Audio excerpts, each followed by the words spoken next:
Ever wonder what the future of work will look like? In the Hope at Work podcast, you will be exposed to new workplace norms, modern technologies, and unconventional ideas, all from a positive point of view. You'll never look at work the same way again. Hello and welcome to the Hope at Work podcast. My name is Marcus Mossberger. I am here with Al D., who is the founder of The Edge of Work. And Al, you're pretty prominent in the world of work. You do your own podcast, your own speaking and writing. Maybe give us a little bit of insight into what The Edge of Work is before we jump into our conversation today. Happy to do that. And thank you so much for allowing me to be here. So my name is Al D. I am the founder of The Edge of Work. We are a consultancy that focuses on helping organizations develop leaders prepared to lead in today's workplace.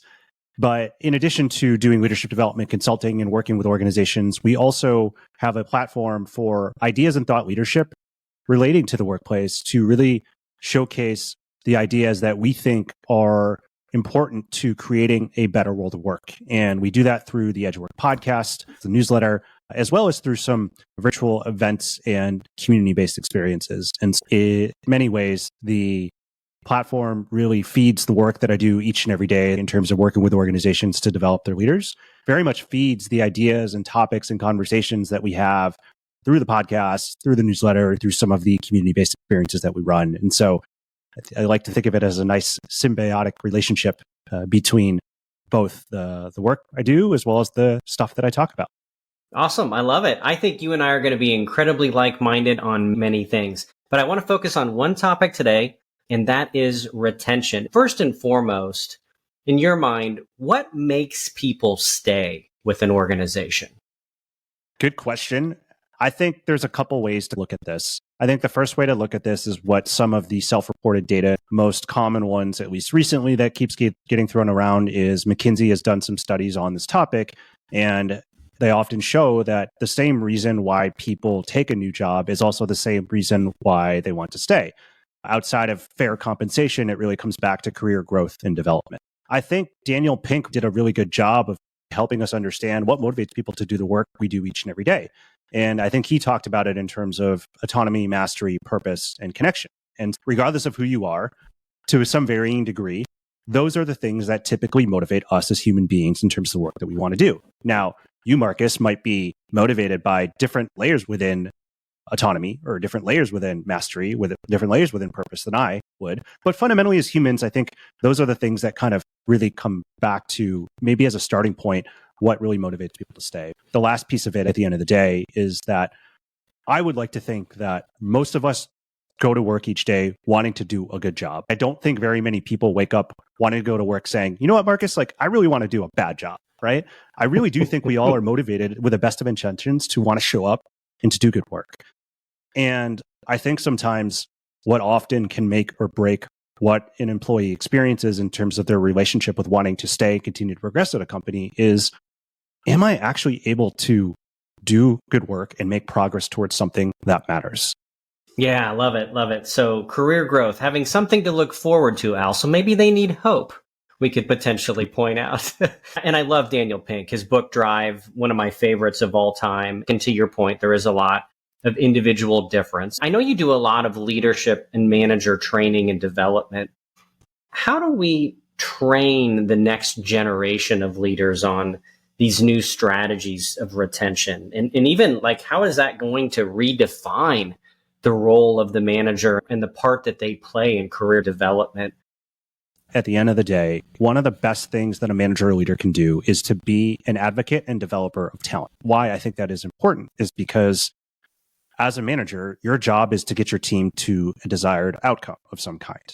And most of the time, that's going to be working through people, not doing it yourself. The best chance I think a manager has in terms of being able to actually hit that goal of that agreed upon outcome is by investing in maximizing the talent that exists with the people on their team. And I think the best way that you can do that is by being able to evaluate the people that work for you, being able to understand what motivates them, being able to help them make progress, being able to help them have hope and be working towards things that both achieve the goal, but also inspire them to do the work that they want to do. And so I think there's a tactical element of this in terms of thinking about how do I get the right people doing the right things in a day-to-day basis that help us achieve the goals that we have, and remind them that they're doing that so they feel motivated to work towards that. But then there's the longer term strategic piece of the career development piece, which I think you also asked about. I think that so many people, as we talked about earlier, the reason why they choose a job is for the ability to grow their career. And again, the reason why people leave a job to go work somewhere else is because they find a better opportunity to go somewhere else to grow their career. So what that tells me is this: people want that, but they're not getting it. In many cases, the manager is the best person who is most equipped to help them with that, because they are seeing that employee and that employee's lived experience the most out of anyone else each and every day. They are getting a chance to see the employee's strengths, their aspirations, their challenges, their gifts, and they can help facilitate some of that. And so we could talk more about specifics, but I'll stop there just as a starting point. This is William Tincup, and I'd like to talk to you a little bit about Indeed FutureWorks. Ryan and I attended the conference last year, and we created a limited series for Indeed where we talked to their customers. Great stories around TA and how they use Indeed to the max. So check it out. It's just Indeed FutureWorks 2024. You can search for it wherever you get your podcasts. Thanks. Okay, so that's super helpful, Al. I appreciate your perspective on that. Let me ask another question about the role of the manager in incentivizing their people to stay.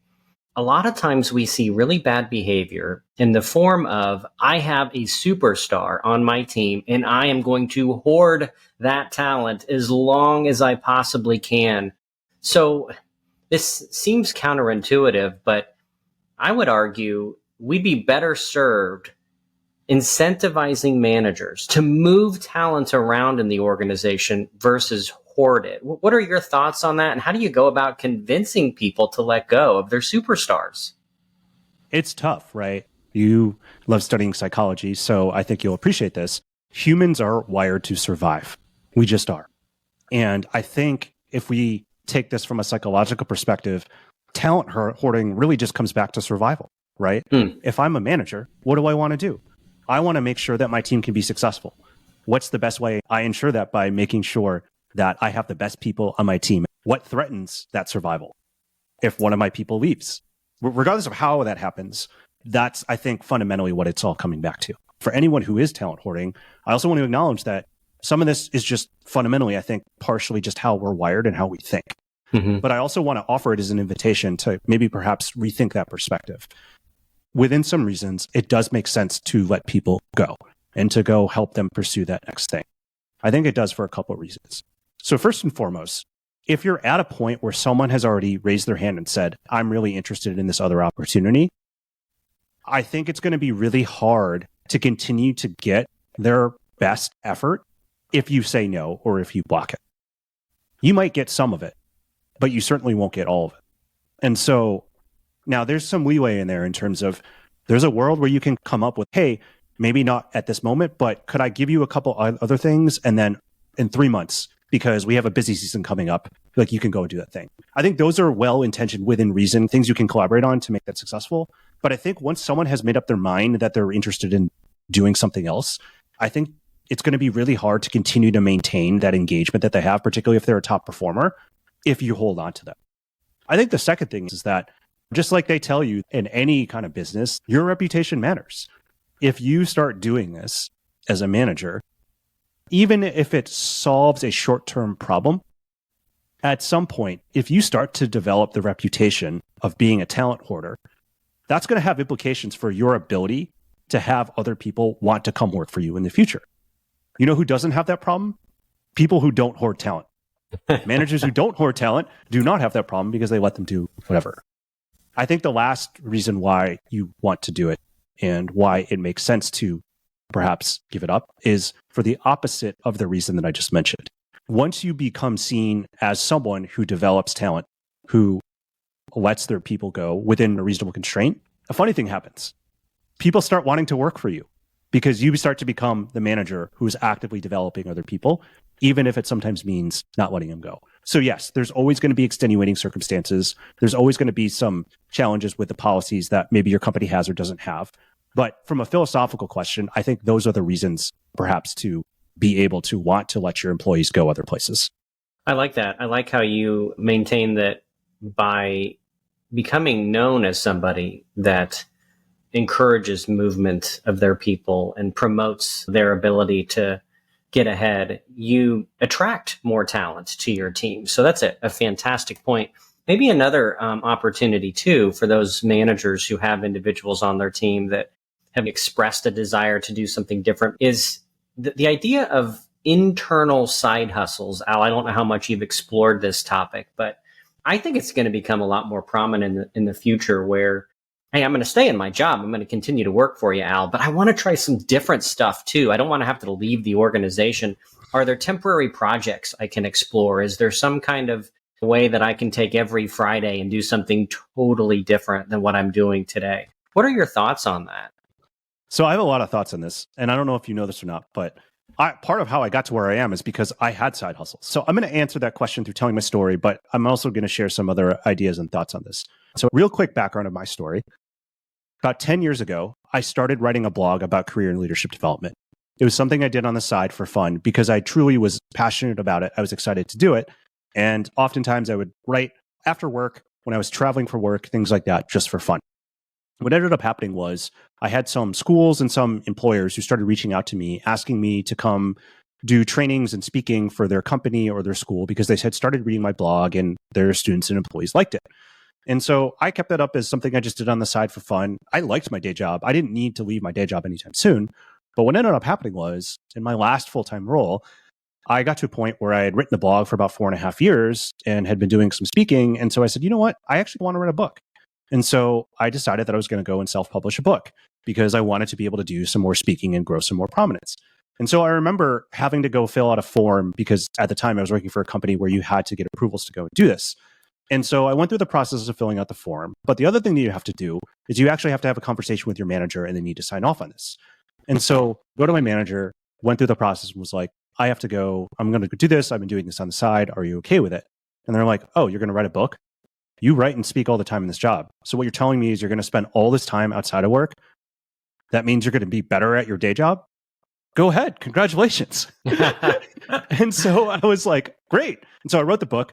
The long story short, did well. What's the COVID book? hit.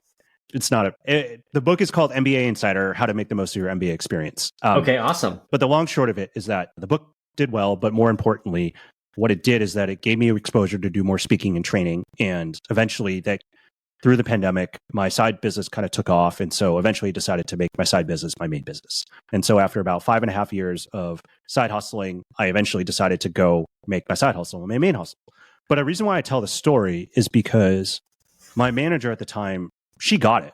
She was like, wait, you're willingly going to spend time working on this skill, this thing that you're already doing in your day job. Leads me to believe that that's going to help you be better at your day job. How can we bottle that up? How can we use that to the best interest of you, but to the best interest of this team? And so I thought it was a win in a lot of ways because in my job, I was doing a lot of speaking and writing. And for sure, the effort of having to go and write a book absolutely made me a better speaker and then writer. And so I tell that story because I think there's a lot that's there that if you can shine a light on it for people, if it is something they're truly intrinsically motivated by, I think you're going to see them shine in so many different ways that you may not always see them shine in their current job. Yeah. There's every one of us has parts of our job that we just don't like doing. That's life. That's work. But think about those things that when you get to do them, your eyes light up.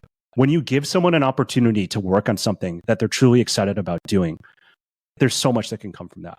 And I think for me, that's what it ultimately comes back to, is if someone is truly using strengths and talents that they care about using, assuming that you can use them in the corporate context as well, allow them to have that curiosity to explore. You never know what's going to bring to your team.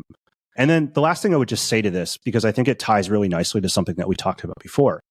I think a lot of times we get caught up with the mobility conversation in terms of we immediately think about roles. It doesn't have to be a role. To your point, it could just be a side project, right?